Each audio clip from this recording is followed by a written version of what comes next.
Ladies and gentlemen, this is Steve Eyes. You're on the EyesIsWatchin channel. Have you ever noticed how these so-called crises always pop up right when the pedos in charge need an excuse to wreck something? Bird flu, for example, another manufactured scam designed to take a sledgehammer to our safe food supply and make sure regular people can't afford a damn omelet. They want you to believe some ducks are going around spreading H5N1 to farms all across the world at the same time. So the only logical response, of course, is to pay farmers to slaughter their perfectly healthy flocks. It's public safety, they say. They need to keep you healthy by wiping out millions of birds and increasing egg prices through the roof. And if you think this is just being done at big commercial farms, think again. People are now coming forward saying the USDA forced them to destroy their backyard flocks even after the birds were tested and confirmed healthy by a lab. So this lets us know right here there's a sinister agenda at play. Again, this isn't about an actual fake bird flu virus. It's about making sure no one can produce their own food without permission from the PICs running the show. You know it's their next big one when you got one of the biggest bozos to ever walk the face of the earth spamming Twitter nonstop. Eric Ding, ladies and gentlemen, him and a few others are officially announcing that bird flu is here. It's the next pandemic. These dudes are delusional and they can't let go of this virus propaganda because, of course, not only do they get paid well to push this, it fulfills their narcissistic ego. They love pretending like they know everything there is to know about the virus psyop. Eric Ding says this, bam, called it again. There is clear proof of cat to human household transmission of bird flu. CDC scientists posted the data but suddenly deleted it soon afterwards. CDC is being blatantly muzzled. Oh yeah, there's definitely something behind this. Here's what they do. The CDC wants people panicking. So they love to put little breadcrumbs around for people like Eric Ding to pick up and put together a well-crafted narrative that they wanted you to pick up on. For example, look at this article right here. CDC posts, then deletes data on bird flu spread between cats and people. Oh wow, they deleted it, so there must be something behind it, right? These people are delusional. They want you in fear because they need it. Without it, bird flu dies off. And if you thought that was bad, check out this. The UK's contribution to the circus is even more insane. Last year, they rolled out a law requiring people to register their chickens because apparently keeping a couple of hens in your backyard is now a national security risk.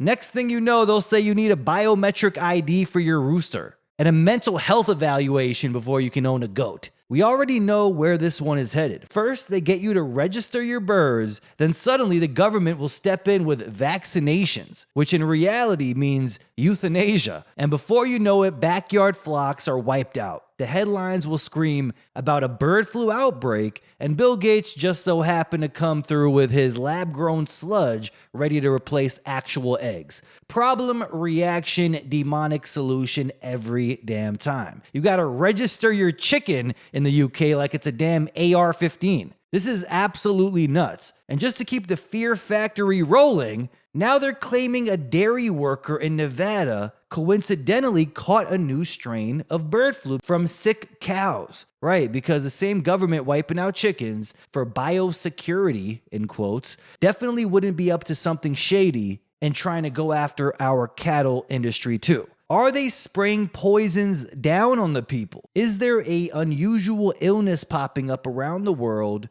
caused by mysterious fogs? Because there's so many reports of this, many are reporting weakness, shortness of breath, and cognitive dysfunction too. Not only that, but following someone on IG, Still Shining Bitches is their name, and this is in their stories. They were saving all of the messages from people that were saying there's something extremely weird going on. A weird flu that is getting people abnormally sick and erasing their memories. No joke. Let's go over some of these messages right here. I screenshotted it and I just wanted to go over some of this craziness. Here's one of the posts. A registered nurse friend said the flu A patients in her hospital are also having rhabdo, cardiac arrest, and hemolytic uremic syndrome, which is blood vessel damage that causes kidney issues, most common in kids. Kidney issues, folks. Okay, keep this in mind for what I go over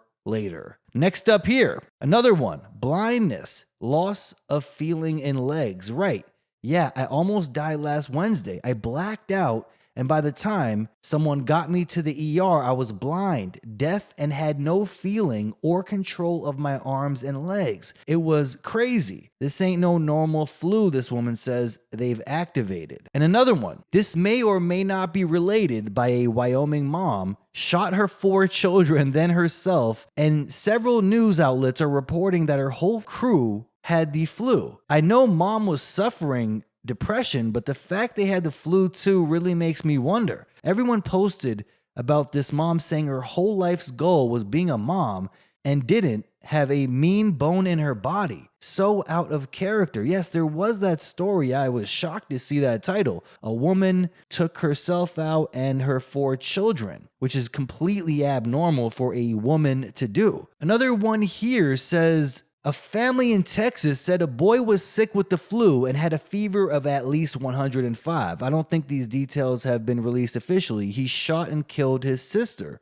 Many more messages from people who got this flu in quotes and lost their memory. This happened to my dad. He traveled back to our home country and didn't remember how he got there. Someone else says, oh my God, this happened to my mom right after the fires in California. She's in Orange County. She doesn't remember 5 days. We talked too. She has no memory. So many reports of people catching flu A in quotes and completely abnormal symptoms. It's almost like those in charge are getting exposed for crimes against humanity, so they're raining down some kind of memory erasing substance so we forget. It's like Men in Black when they flash you with the memory eraser. They just want you to forget everything ASAP. And now they're saying long COVID causes brain fog. Funny how they chose that word too, fog. Almost like they're priming people to accept that hazy, disoriented feeling as just another normal side effect of life now. But could this be connected to the actual physical fogs appearing worldwide? Because here's what they're conveniently slipping under the radar. A new neuroscience study shows that young adults who have had COVID-19 in quotes are experiencing noticeable changes in their brain activity. Now, this was this week. They're putting out studies like this. Even when their cognitive performance seems fine, researchers found that their brain scans resemble those of much older individuals, particularly in those who reported experiencing brain fog, in quotes. But here's the real shocking thing. These changes weren't picked up by standard cognitive tests, meaning this damage could be widespread and completely undetected in millions of people. And what a coincidence, right? A conveniently timed, barely noticeable mental dulling, just as they push for a you will own nothing, live in a 15-minute city, and be happy agenda. Mass poisoning of the population followed by raining poisons down, and suddenly people's brains are turned to mush, which is convenient for them because if their brains were functioning properly, they might actually start asking questions about the insane level of control being forced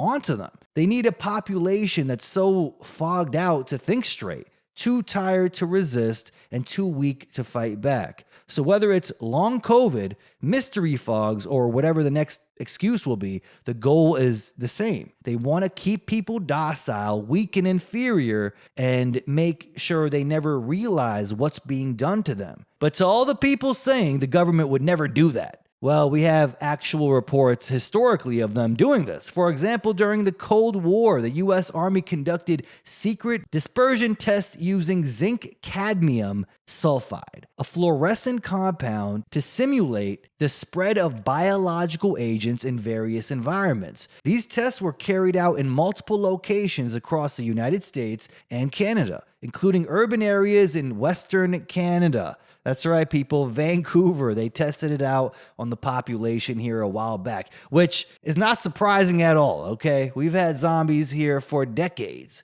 and now I know why. They did this and said their goal was to understand how biological weapons might disperse in different settings to better prepare for potential biological warfare scenarios. Yeah, that makes total logical sense there. Thanks, Americans. Thanks to the American government, coming from Canada here, we definitely needed that. Zinc cadmium sulfide was chosen for these tests because its particles are similar in size to biological agents, allowing for realistic dispersion patterns, and the compound's fluorescent properties under ultraviolet light made it easy to detect and measure its spread. At the time, they said it was totally fine because they believed this substance to be non-toxic to humans, animals, and plants. I highly doubt that. Guaranteed they knew it was a carcinogen, very deadly to life, causes cancer, kidney failure, reproductive disorders, birth defects, lung disease, thyroid disorders, joint pain, infections, and skin problems, as you can see here on the list. Yeah, just like vaccines. Safe until they're not. Then it's, oops, what have we done? Well, the science changes. Keep that in mind, though. A lot of people are suffering right now after these mysterious fogs of kidney disorders, and they're blaming it on flu A, okay? And right after they sprayed people with this substance decades back under a biological warfare experiment, they sprayed a substance down that causes kidney failure and many different issues. The problem here is they call you insane for doing your own research. You're a crazy conspiracy theorist for questioning anything the almighty government does. In other words, they want to poison you and depopulate the earth without you noticing, okay? You better not notice. But the great noticing is taking place right now, I must say. Now, these tests remained classified until the early 1990s when they became public knowledge.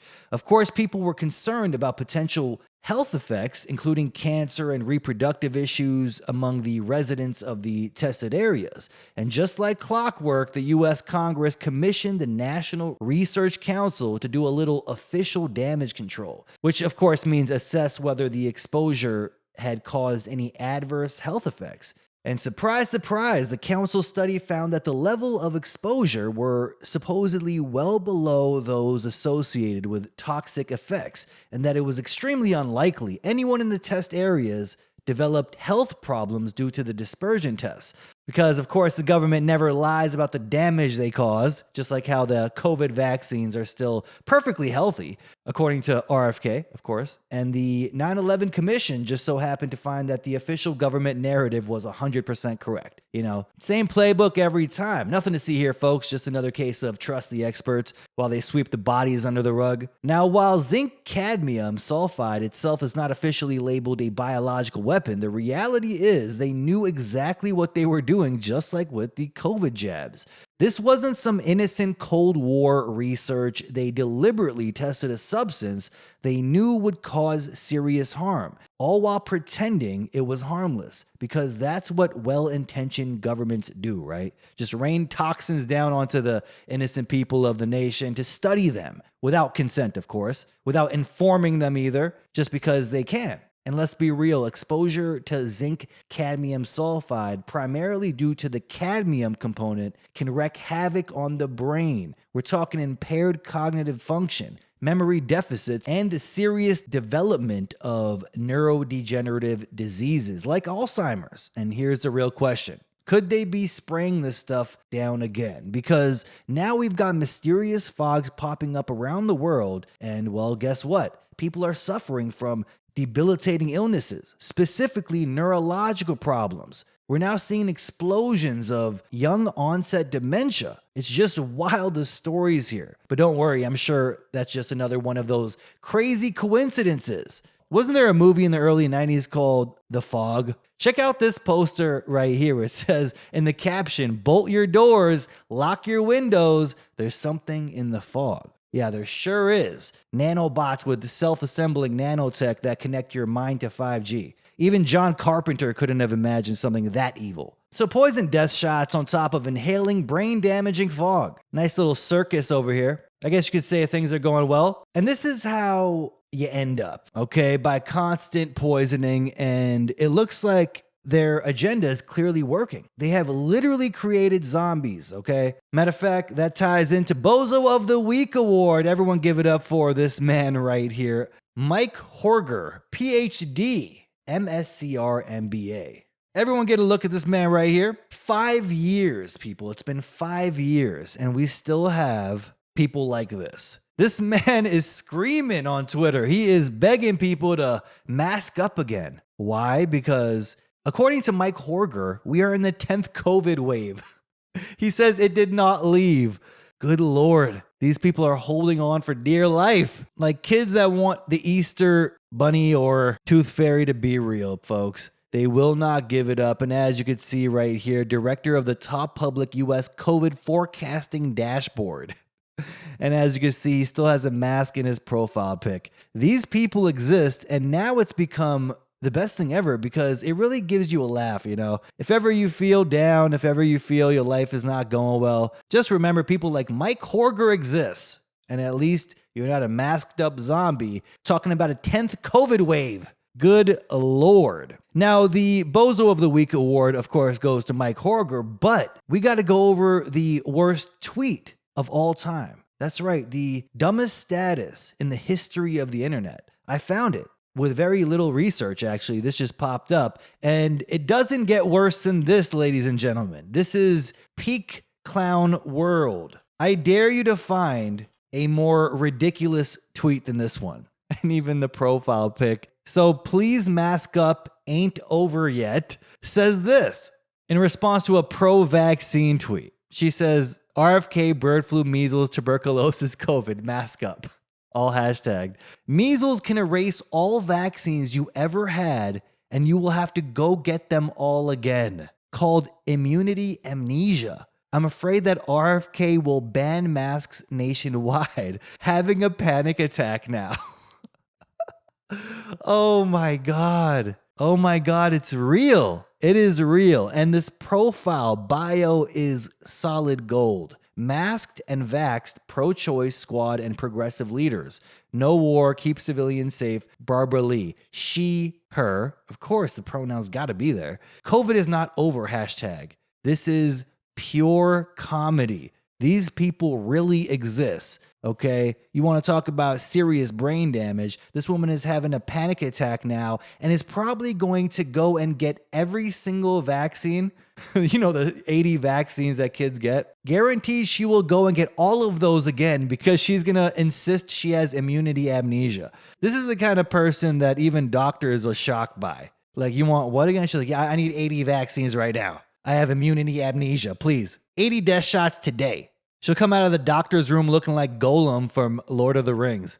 Actually, I think she already looks like that. But this actually exists, though, okay? And I really am worried that this narrative might really hit the mainstream news soon, okay? That because of RFK and Trump, people are going to suffer from immunity amnesia, and they might need 80 vaccines all over again. But the only people that will be getting this, of course, are the leftist freaks and deranged lunatics that actually believe this nonsense. So is that a bad thing? Is it really? The crazy thing is here, Keir Starmer is now advising all Britons to run out and get an HIV test. How weird is this? In this video here, Sir Keir Starmer becomes the first PM to take an HIV test. How honorable. He definitely needs it. He's the first sitting prime minister to take a public HIV test. Everyone's cheering him on for this. Joined by the Terrence Higgins Trust representatives, using a rapid home test to raise awareness of National HIV Testing Week. The government has committed to ending new HIV cases in England by 2030.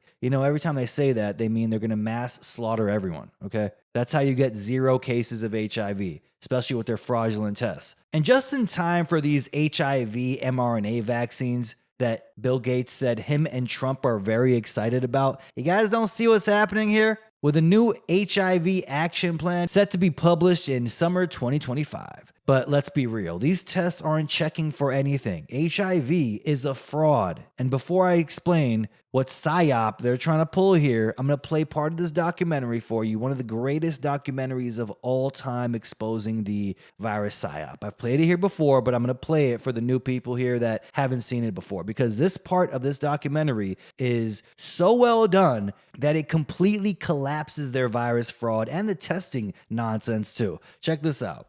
These tests claim to be HIV tests. I'm going to read from a section that says limitations of the test. The specificity of the Reveal Rapid HIV antibody test for blood specimens in low-risk populations has not been evaluated.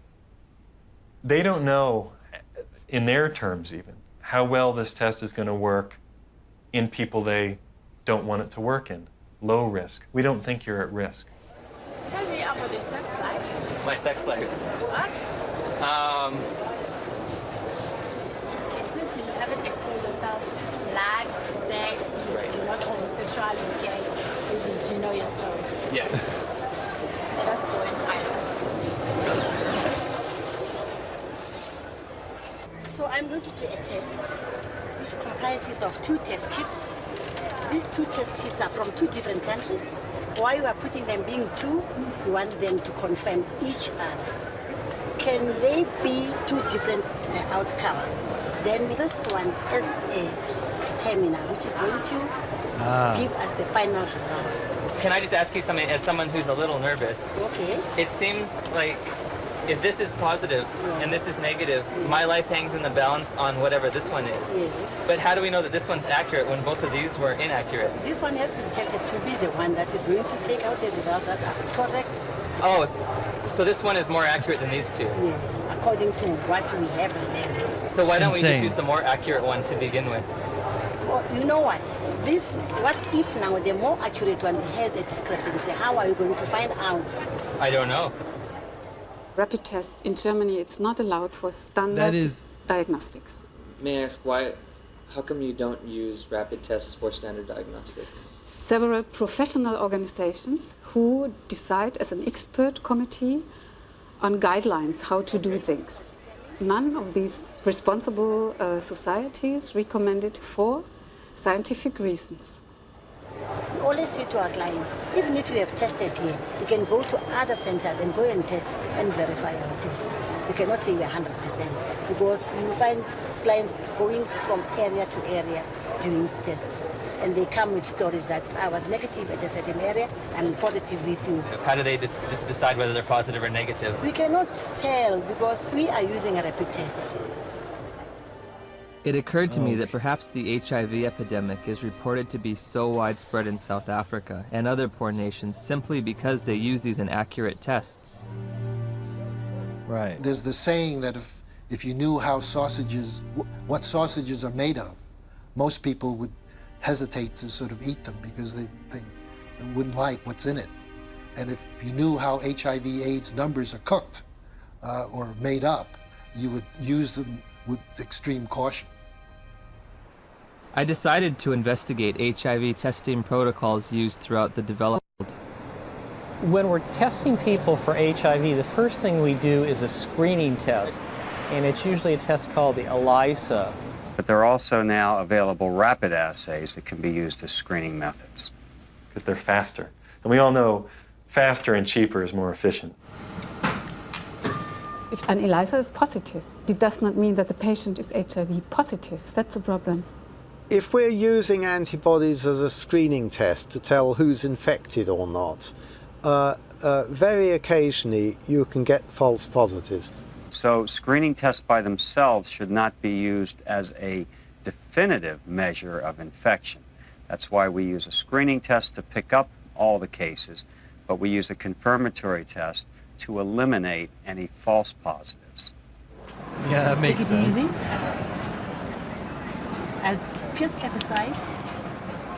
It should be emphasized that most of the developing world uses only screening tests to confirm an HIV diagnosis. There are no confirmatory tests. Time now is 25 past. At 22, the results will be out, which is going to be 15 minutes. Well, there you have it. Fraud, fraud, fraud. And what does that remind you of? Same exact thing during COVID. Now, Keir Starmer is begging everyone to go out and get rapid HIV tests, okay? And he's committed to ending HIV cases in England by 2030 by doing this, by forcing people to get fraudulent HIV tests. What happens if these become mandatory? We've seen this scam before, and because we never fully expose these demons behind this nonsense right here, they're running the exact same playbook again. This is why this virus fraud must be exposed. That could single-handedly be the greatest documentary ever done to expose Big Pharma and the virus hoax. I mean, ever. It's on MES Truth on YouTube. 2009 HIV/AIDS documentary called House of Numbers, a must-watch for everyone out there. The anatomy of an epidemic. The entire HIV testing system is a fraud designed to scare the population into submission. The tests themselves are completely fake. Someone can test positive in one country and negative in another because the criterias are random. In Africa and other developing nations, rapid HIV tests are commonly used, but they've been proven to be wildly inconsistent. One method will say someone is positive, another will say they're negative, and then instead of admitting their tests are useless, they just roll out a third test, as if randomly choosing which answer they like best is somehow science. What's worse is the diagnostic criteria for a positive result changes depending on the country, meaning a person could be labeled as HIV positive in one nation but HIV negative in another. That alone exposes the scam. The definitions of HIV and AIDS have been repeatedly changed over the years, not to improve accuracy, but to fit political and financial agendas. In 1993, the US government quietly expanded the definition of AIDS, which magically doubled the number of cases overnight, without a single new person actually getting sick. It wasn't about public health, it was about funding. The more cases they can find, the more government agencies,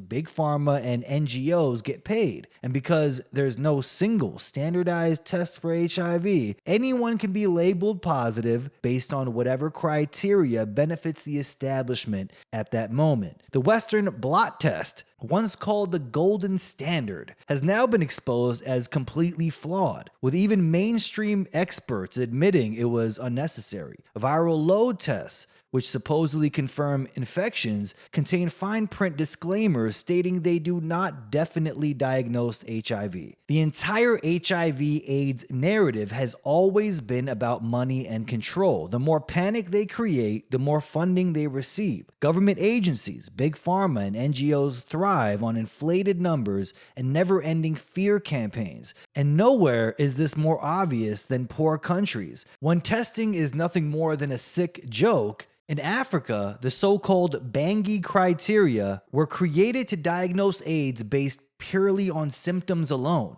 You don't even need a blood test. This was in 1985. If you've lost weight, had a fever, or persistent cough, all common symptoms of malnutrition, and even tuberculosis and other diseases, you're labeled as an AIDS patient on the spot. This has artificially inflated AIDS statistics and driven the global panic we see today. How long before they start telling people they have AIDS here? I mean, look at all the stories popping up of tuberculosis now. It's endless. They're saying they've never seen it so bad around the world. Endless articles popping up coincidentally after the strange fog popped up. Now back to the HIV fraud here. The shocking number of people diagnosed as HIV positive without ever actually having the virus. In the same documentary, it exposes multiple cases where individuals were falsely labeled HIV positive, only to later test negative. Some people were even diagnosed with AIDS despite having no symptoms at all, simply because a test result fit the narrative. How many people have been manipulated into believing they were sick when they weren't? And worse, how many have been coerced into taking deadly HIV drugs based on this fraud? Keep in mind Fauci, the same demon, was seen on interviews in the 80s talking about how you can catch HIV by simply sitting on a toilet seat. Because here's how the scam works. The tests are designed to create more patients. HIV testing protocols are built to find as many positive cases as possible, even if the science behind them is nonsense. If one test is positive and another is negative, they don't admit their tests are broken. They just roll out a third one to act as a tiebreaker. And wouldn't you know it, the tiebreaker always leans toward a positive result. This guarantees a never-ending pipeline of new HIV patients, which means endless profit for Big Pharma. Now they want to make testing mandatory. This is insane here. Pregnant women and newborns are being targeted the most, pushed into unreliable HIV tests that falsely label them as positive. Once diagnosed, they're pressured into a lifetime of toxic treatments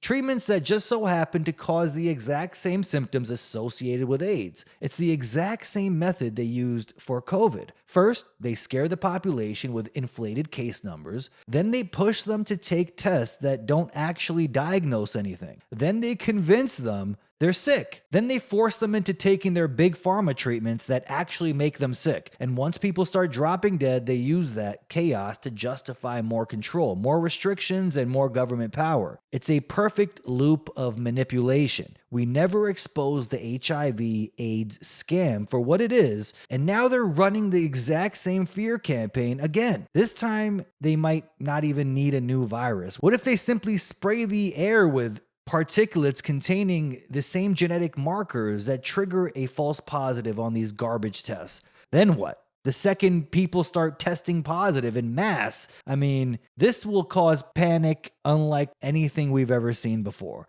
COVID was just the warm-up. Airborne HIV, that will send people into an absolute frenzy. We'd be looking at instant societal collapse. Imagine the lines wrapped around city blocks. You'll have thousands of people lined up. Mass hysteria, lockdowns, forced treatments, the works. And oh, would you look at that? Bill Gates and Donald Trump were ecstatic about a new mRNA HIV vaccine. Okay. Now we're hearing they are raining down some kind of substance around the world, making people sick. Could there be a substance that makes people test positive for HIV? Raining down the exact genetic sequences they are trying to find with their fake tests? All they would have to do is rain down particulates that hold the same genetic sequences of a mystery virus that's never been isolated, and just watch masked up zombies running to get injected with more zombie shots. They basically need a brain-dead, COVID-brain-fogged, dementia-riddled population drinking Coca-Cola without questioning anything. Okay, that's how you end up in a 15-minute city, owning nothing and being happy. Okay? And speaking of Coke, you're not going to believe this. Coca-Cola and Microsoft just shook hands on a 5-year, $1.1 billion deal to supercharge Coca-Cola's digital transformation using Microsoft's cloud and AI tools. How cool is that? Yeah, basically, Coca-Cola is handing over its entire tech ecosystem to Microsoft's AI playground, with everything running on Azure, they call it. They're planning to use generative AI for everything from marketing to supply chain management, even testing Copilot for Microsoft 365 to boost productivity, aka replace a few more humans with AI. The partnership builds on their previous $250 million deal in 2020, proving that once big tech gets its hooks in, they don't let go. Meanwhile, Coca-Cola is selling this as a push toward a digital-first enterprise, embracing AI for efficiency and innovation, because clearly what the world needs was an algorithm deciding the future of soft drinks. And to top it all off, they threw in the usual corporate fluff about sustainability, diversity, and making a difference, while casually centralizing more global control over their operations. But let's talk about who's really pulling the strings here. Coca-Cola's biggest shareholder, Warren Buffett. Buffett's biggest philanthropic obsession, the Bill and Melinda Gates Foundation, which just so happens to be one of the largest non-country donors to the WHO. And wouldn't you know it, the WHO recently gave its blessing for people to drink up to 14 cans of aspartame-laced Diet Coke a day, despite aspartame being a known carcinogen. Yeah, the WHO, the all-knowing WHO, always get it right. They're just looking after our health. And the fact YouTube will take your video down if you go against the WHO guidelines is actual insanity. We live in clown world, but hey, trust the science, right? The same people funding the WHO are the ones profiting off of what the WHO declares safe. And now, with Gates tying up these deals with Coca-Cola via Microsoft's AI expansion, you really got to wonder what exactly is AI going to be optimizing here? The supply chain? Maybe the formula? Okay, maybe the next gen Coca-Cola will come with some kind of synthetic proteins or genetic sequences that have you testing positive on HIV lab tests. I'll chill, okay? I'm taking my tinfoil hat off, I promise. But seriously, are you going to put it past these demons? Lab-grown caffeine coming next, and whatever futuristic sludge Gates has in store for us. After all, these are the same people who push mass vaccination campaigns, fund global health policies, and tell you to drink poison while selling you the cure. The Coca-Cola, Microsoft, Gates trifecta is just another example of big tech and big food merging into one giant centralized control system, where they get to decide what you consume, how you consume it, and eventually whether you even get a choice at all. Okay, mandatory Coca-Cola for everyone coming soon. No wonder we heard Warren Buffett say this: if you take care of a great brand, it's forever. Those are the businesses I like, he says. We own 400 million shares of Coca-Cola stock, and we'll never sell one. We've never sold a share, and I wouldn't think of selling a share. I wonder what that's about. And if high fructose corn syrup and aspartame weren't enough, turns out Coca-Cola has been another one of those PIC's little human experiments this whole time. A study found that both Coke and Pepsi contain fluorescent nanoparticles, yeah, you heard that right, fluorescent, that are small enough to cross the blood-brain barrier. How cool is that? Just drink down some of that ice-cold nanographene tech while lining up to get another one of those death shots. These nanoparticles aren't just floating around harmlessly either. They've been proven to accumulate in human cells, the digestive tract, and even the brain, altering biochemical markers in ways that researchers say aren't biologically significant, end quote, yet still noticeably different.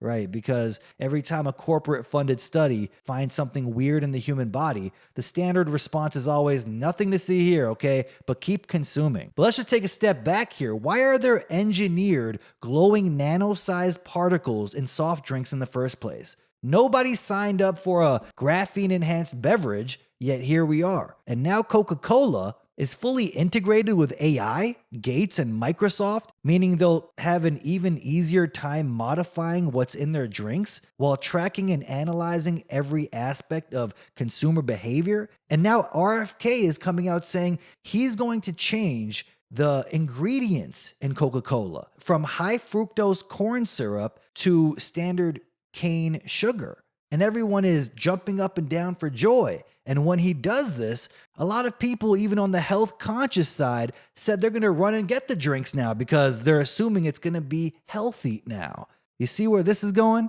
You really think AI-powered big food stops at optimizing supply chains? No, they're fine-tuning the entire system, right down to what enters the human body, with the push for lab-grown food, smart dietary controls, and engineered nutrition. This isn't just about Coke and Pepsi. This is about ushering in some kind of transhumanism with nano-enhanced AI-optimized consumption. Okay, that's the future. And if you don't like it, well, that's just because you haven't been dumbed down enough yet by their experimental beverages. Now, carrying on here to other great news, as I'm very well known for, Trump just gave Israel the green light to expand their borders. Puppet confirmed. How weird is that, right? Every Trump move somehow helps Israel expand their borders, accelerating the Greater Israel Project. Kind of weird, right? It's weird how that works. Everyone give it up for the MAGA crowd. They get another Fell For It Again award. That's right, you're the real winners here. Trump was just with Netanyahu saying things like, Gaza is a hellhole right now. There's nothing but death and destruction in Gaza. Interesting how he's saying this right next to the man responsible for these war crimes, as if the death and destruction is just randomly occurring by some unknown external force that no one can see. Let's see what Mr. Drain the Swamp does here. I mean, not even 1 month into office. Check this title out right here. Trump administration moves to send $8 billion in arms to Israel, bypassing some lawmakers. President Biden announced the arms sales at the end of his administration, and President Trump is pushing it soon after meeting with Benjamin Netanyahu. I mean, Trump is pushing Netanyahu's chair in like a good little maid here, which is not surprising since Netanyahu also brings loads of dirty laundry on purpose to the States so that he can get free cleaning. That's right. No joke. White House workers say he's the only world leader that takes advantage of this perk right here. But it's just weird. I mean, he brings an abnormal amount of dirty laundry for the US politicians to wash. It's pretty symbolic, right? It was even brought to my attention that in prison, this stuff is done. Like a lot of dudes in prison will make another man wash their clothes as a way to humiliate that person and have him looking like your little bitch. So what do we have here, folks? How do we perceive this? Israel has the U.S. on a leash so tight that American politicians might as well be interns fetching coffee for Netanyahu. $8 billion headed to Israel. Great news here. How about $8 billion worth of Coca-Cola for the Palestinians? Guaranteed you're going to see Coca-Cola cans all across Gaza soon. I'm just saying, stay away from Coca-Cola. I'm telling you, I have a bad feeling about this one. I mean, it's not like I drink Coca-Cola. You shouldn't be drinking it anyway. Okay? But now it's basically a vaccine pop. Stay away, folks. Politicians now are clearly on a leash here, and we know who's pulling the strings. They speak when they're told, show up when they're summoned, and disappear when inconvenient. Meanwhile, the average American is tucked in at night with bedtime stories about freedom and democracy, okay? Those illegals are getting shipped out. Everything is perfect. Nothing bad is happening at all. We're in a golden age, folks. While they're blissfully unaware that they're slowly being bled dry, economically, socially, psychologically, but hey, don't wake them up too fast, okay? We don't want to disrupt the illusion. Don't tell them Santa isn't real, folks. They get really angry about that. Now let's talk about ceasefires, because apparently the word means whatever Netanyahu wants it to mean. Israel breaks every condition of the deal, of course, but tough guy Trump issues an ultimatum. If Hamas doesn't comply, all hell breaks loose by noon on Saturday. Funny part is, the conditions were designed to be impossible.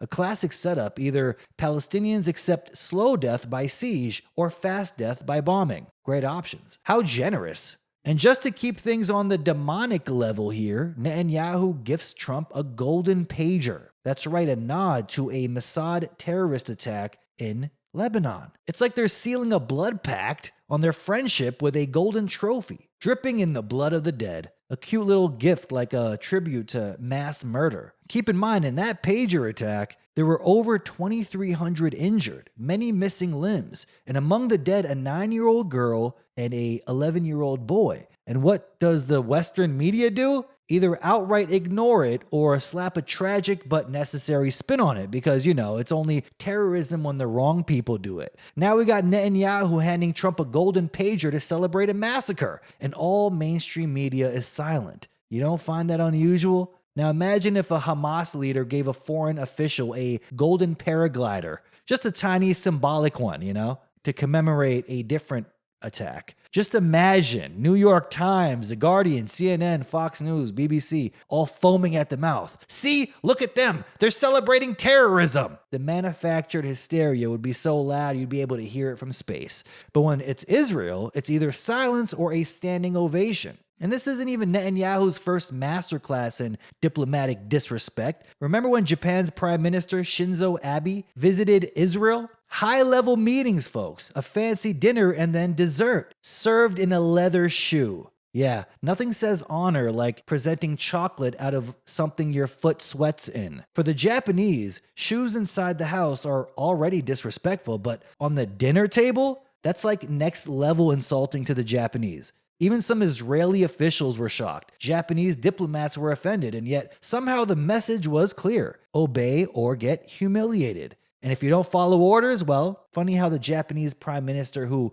pushed back on Big Pharma and the WEF's vaccine agenda suddenly got the JFK treatment. He didn't mandate the shots, sent 1.6 million doses back, and next thing you know, well, he's got a few bullets in him. Coincidence? Maybe. But when you start noticing the pattern, It sure looks like a warning, okay? The great noticing, people. Comply or else. Looks like the blackmailing route couldn't work on the Japanese president, so they decided to take a more classic approach, shooting him dead in broad daylight. The cycle continues here. America funds the machine, Israel pulls the strings, the media keeps the narrative tight, and anyone who dares to step out of line gets a golden pager, a shoe full of chocolates, or a few bullets. 9/11?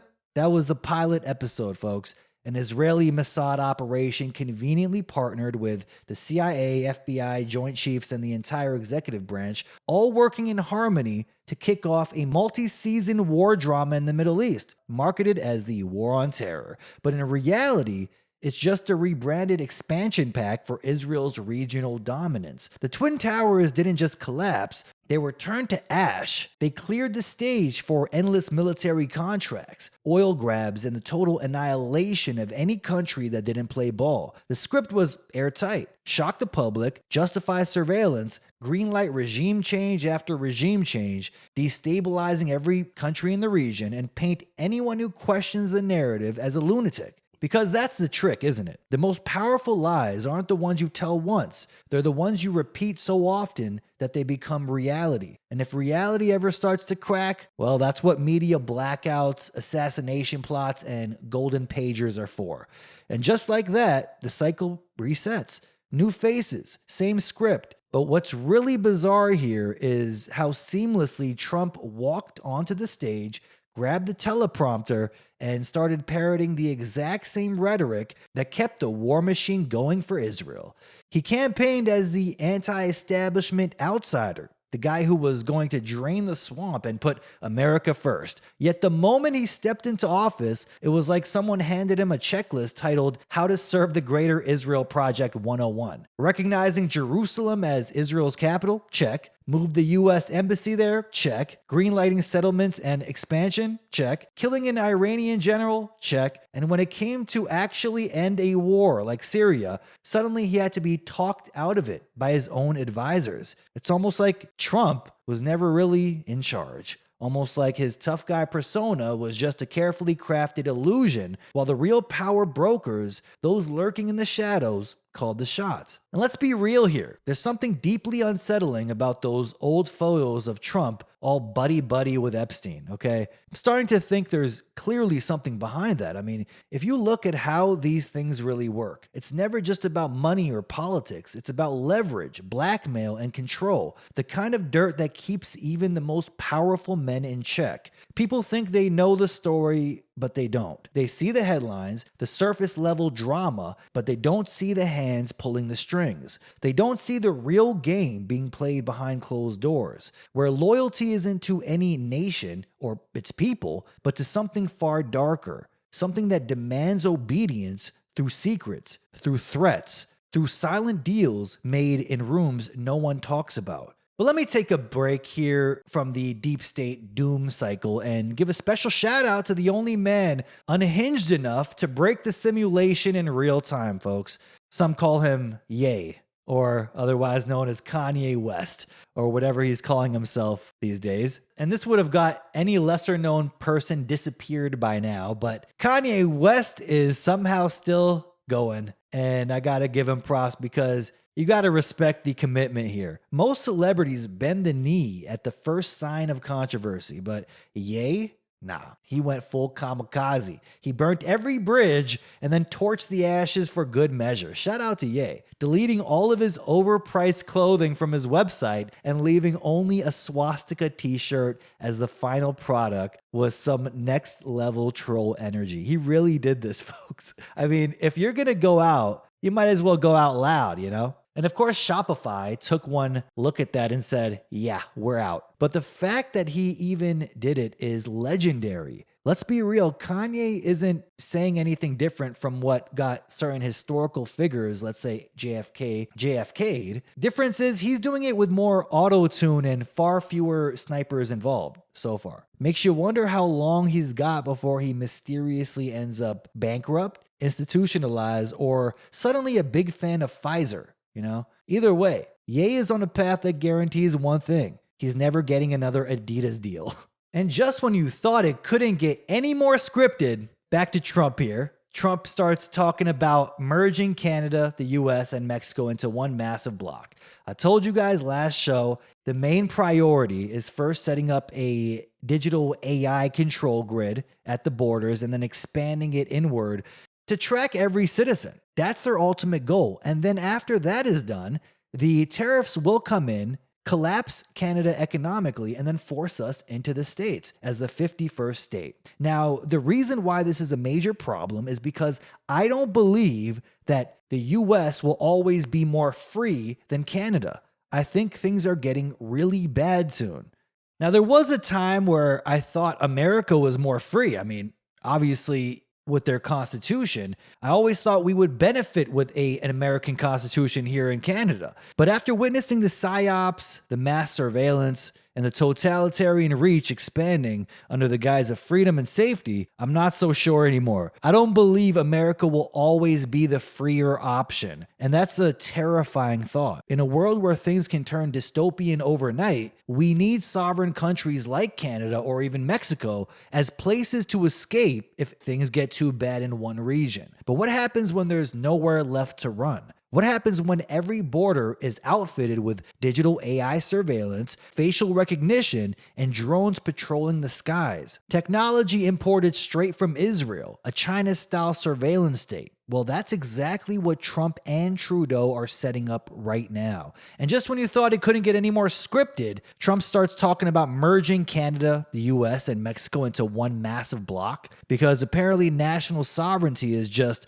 another outdated concept. But here's where things get weird. This move would align almost too perfectly with the Club of Rome's 1968 blueprint. I mentioned this many times. 10 mega regions or kingdoms as part of the New World Order restructuring, a plan, mind you, that wasn't just some theoretical exercise, but a deliberate strategy to phase out national governments and consolidate power under a unified technocratic system. According to this blueprint, North America would become Kingdom 1, essentially erasing the borders between the US, Canada, and Mexico under a singular governing entity. And wouldn't you know it, that's exactly what Trump is now floating as an idea. All while his supporters still believe he's fighting against the globalist. Okay, what does it say in Daniel 7:24 and Revelation 17:12? Talk about 10 kings rising to power before handing their authority over to the beast. I wonder what beast that is. And now we've got world leaders playing right into that script as if they're just following orders. Even Trudeau's sudden resignation makes more sense in this context. If the 10 region structure is the real endgame, the national leaders like Trudeau were always just placeholders. Okay, Trudeau's gonna leave and get the same degree Biden got from the Freemason Lodge. Isn't that cool? Because he played his puppet role well, like temporary managers until consolidation could move forward. Once their usefulness runs out, they step aside and the next phase begins. It's textbook globalist restructuring. Destabilize, unify, and eventually hand over all power to the final ruling authority. The fact any Canadian would support Mark Carney as a viable option here, it's basically Trudeau 2.0, like the exact same thing. Actually, it might even be worse. As a puppet, they got way more dirt on Mark Carney, you better believe it. But the fact anyone would support him means that mysterious fog vid and poison shots actually are working, clearly.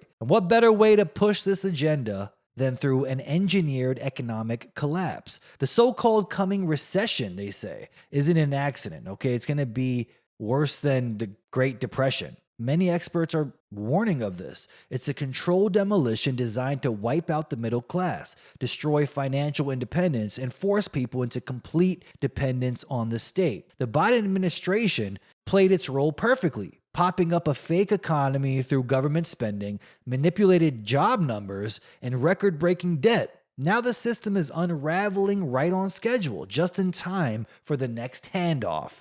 They can blame the collapse on Biden's failures, but the solution will come from whoever the DICs pick next to guide the people into their pre-planned economic reset. Just look at how the heroes are being given to the people around the world when it's too late. Even Argentina's Milei is following the same script. Yeah, that's right. He's slashing government spending and promising economic revival. But it's just another step toward the same globalist endgame. They need someone to absorb the public's anger, someone to take the blame for the suffering that follows, and ultimately someone to rebuild trust, only to use that trust to usher in the final stage, a CBDC-controlled economy where personal freedom is permanently erased. This is the true reason for the collapse. They need chaos to justify the solution. And if you think this ends with a simple North American Union, just wait until they roll out the AI-driven CBDC-backed control system to lock it all into place. The Judas goat is helping bring in the system. The golden-hoofed Trump cash covered goat idol at Mar-a-Lago is dripping in symbolism. Okay, on top of his son calling him the goat, endless goat symbolism in the last show. If you guys missed it, make sure you check that one out. And none of it bodes well for those still convinced that Trump is the savior of America, wrapped in fake $100 bills featuring Trump's face, replacing "In God We Trust" with "In Trump We Trust." This isn't just a grotesque display of excess, it's ritualistic mockery, an idol straight out of the biblical warnings against false gods and deception. I mean, how insane is this? This is the Judas goat in plain sight. For those unfamiliar, a Judas goat is a trained animal used to lead livestock to the slaughter, convincing them they are safe right up until the moment the gates close behind them. That's exactly what Trump is doing, positioning himself as the outsider, the enemy of globalism, the leader of the resistance, all while walking his followers straight into the same technocratic trap his supposed enemies have built. The goat itself is an unmistakable symbol. In esoteric circles, the goat is tied to the occult, often associated with the Baphomet, a figure representing duality, deception, and initiation into the mysteries of hidden power. And here it stands in Mar-a-Lago, drenched in wealth, gold-hoofed, and placed atop a black pedestal featuring a tattered American flag. The message couldn't be clearer. America is being sacrificed, and Trump is the perfect vessel for the ritual. Even more poetic, in this twisted game of controlled opposition, the goat is often used as a scapegoat, a sacrificial figure that absorbs the sins or burdens of a nation, only to be cast out or destroyed when its purpose has been fulfilled. Trump was never meant to restore the republic. He was always meant to absorb the blame for the coming collapse.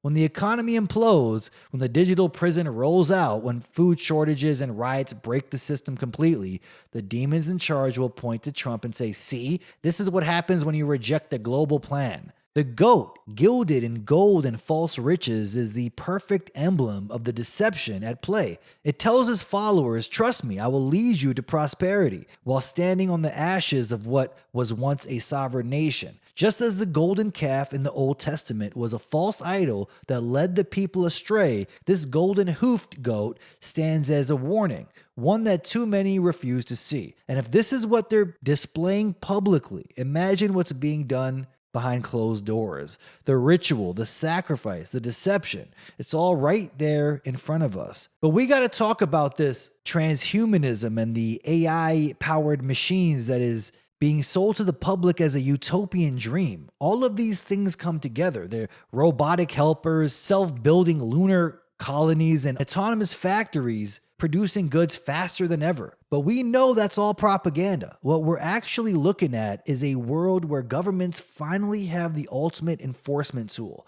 Soldiers and cops and surveillance networks that don't sleep, don't argue, and sure as hell don't care about your constitutional rights. China's rolling out their robot dogs, eerily efficient, dirt cheap, and built to operate without human oversight. Now picture those things roaming city streets, assisting in law enforcement, making sure curfews are followed, and conveniently neutralizing those who refuse to comply. But this isn't just China's game. The US is deep in the AI arms race too, mass producing autonomous drones, submarines, and warships, while OpenAI and the Pentagon shake hands behind closed doors.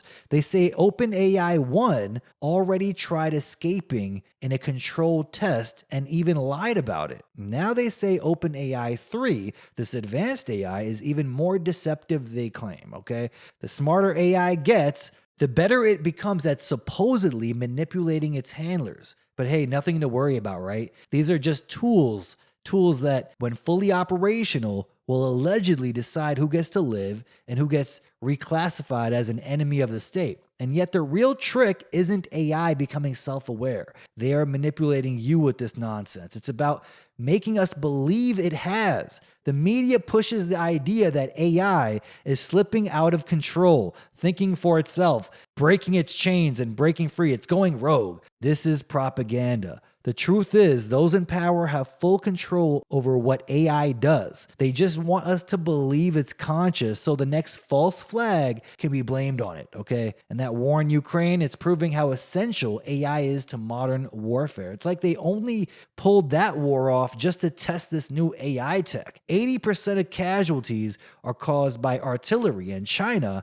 aka the world's drone factory, I mean, they got Project Bluebeam tests there every day now. They have the biggest advantage of all. Their robotic weapons, charmingly nicknamed wolves, operate in packs.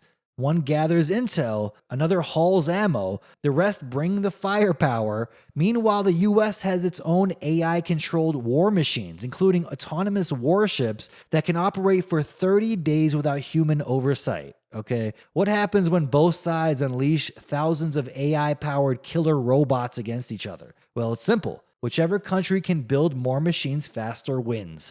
And guess who manufactures military hardware at 5 times the speed of the US? That's right, China. But let me guess, China will destroy every country in the world except for that one country in the Middle East. And which other country right now is using AI drones in their wars in the Middle East? I mean, we already know. Israel is sending over AI war machines into Gaza that kill people based on fabricated social credit scores. This is Israeli tech that is handed over to the Chinese and being used to enslave and kill citizens. Once these drones are mass produced, they'll inevitably be turned inward. Today, drones take out enemy tanks. Tomorrow, they're de-escalating domestic unrest, breaking apart protests, and the government will be using them to enslave the people of their own nations. And don't worry about safety regulations. Every AI bill conveniently has a little loophole that says none of this applies to military application. Okay, the translation here is governments can and will unleash AI on their own citizens. If AI can plan military strategy,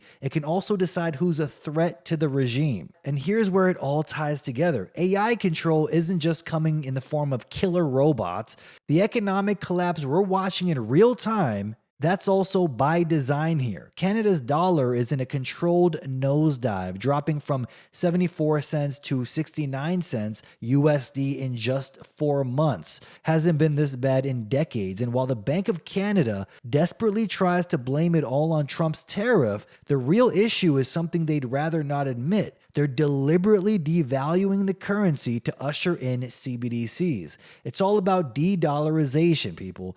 Step 1, crash the loonie. Step 2, roll out a solution in the form of programmable digital money. Mark Carney, the WEF, central banking elites are paving the way to lock Canadians into a system where every transaction is tracked, controlled, and if necessary, denied, which they've already tested during COVID. And just to tighten the deal, or the noose, they'll throw in a UBI, Universal Basic Income. Because what better way to get people to accept total financial surveillance than by promising free money?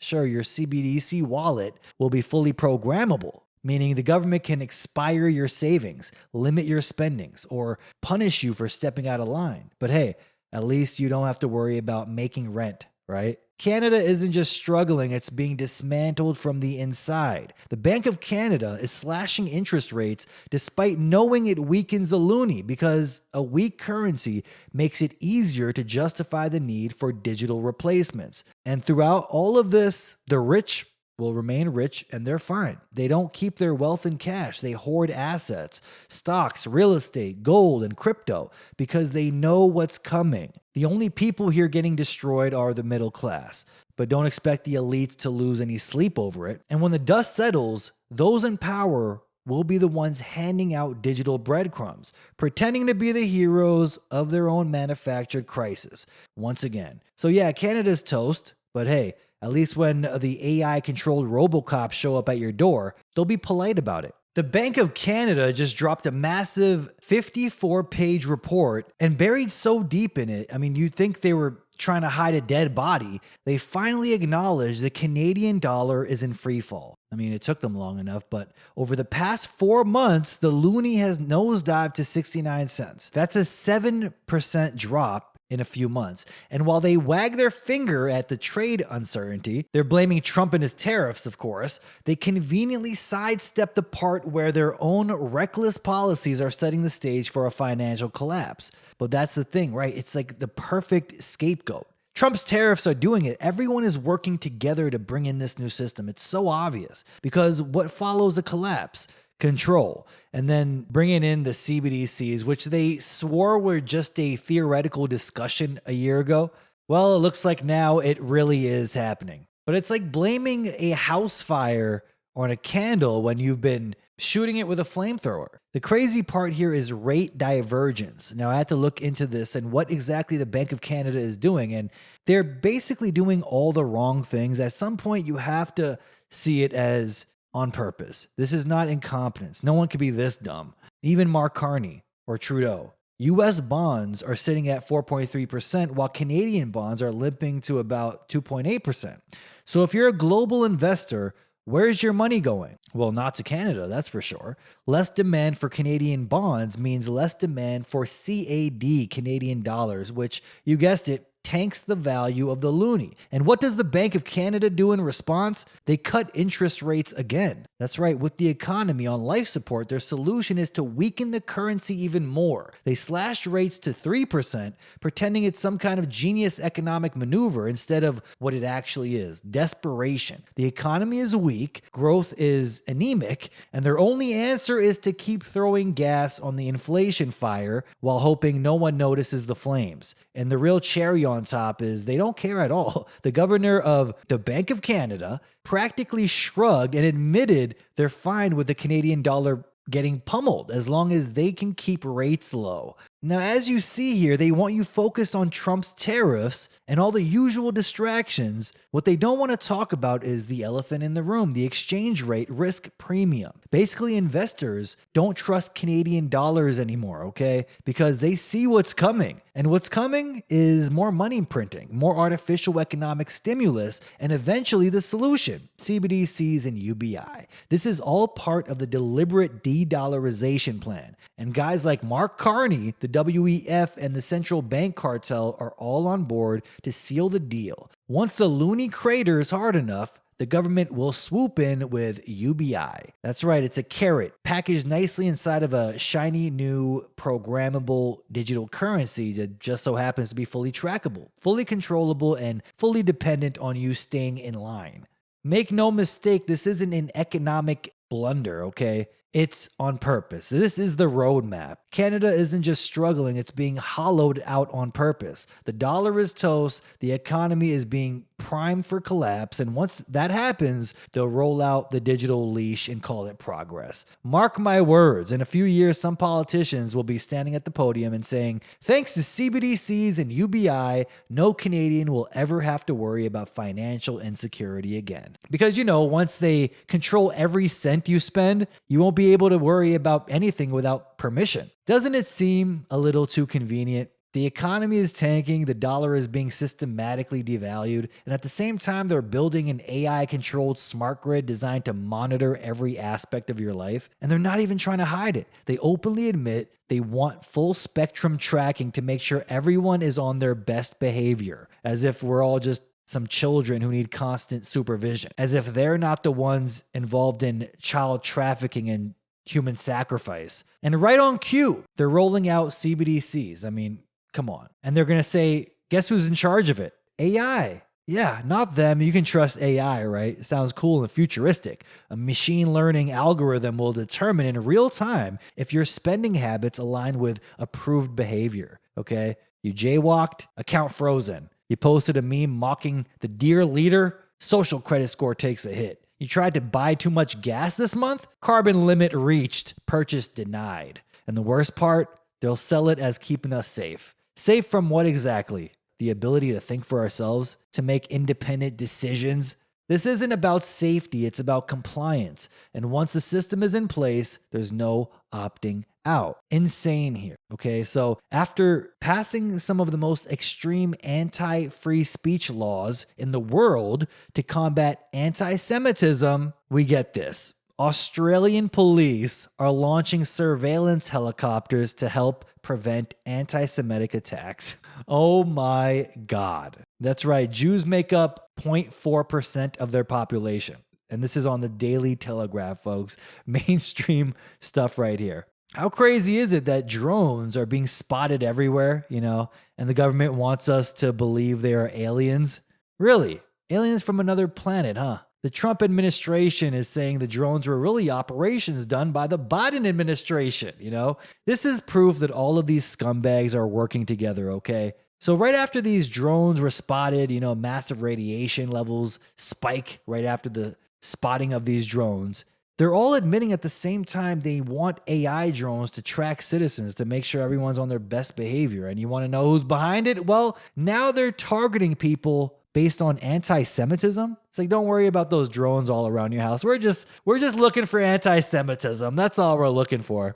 You thought fraudulent PCR tests were bad. Wait till they blame you for anti-Semitism. It could be anything. You could post a meme they don't like. You can say something they don't like. You can tell a joke they don't like. You can listen to Kanye West and have your house drone striked soon. I mean, who knows where this is headed, but that's where I'm going to leave it, folks. This is getting long, so I need to leave it right there. If you like what I do here, if you appreciate the effort that goes into this, please click those links in the description. It'll be greatly appreciated. You send either a one-time donation, crypto wallets in the description, or purchase the Eyes Wide Open coffee from Gustavus, Alaska. It is great coffee, my favorite. Or become a funder of the podcast, okay? You can fully fund the podcast by joining Patreon or Subscribestar. On Patreon, you could subscribe for as little as $1 a month, and it will greatly help the show and keep it going.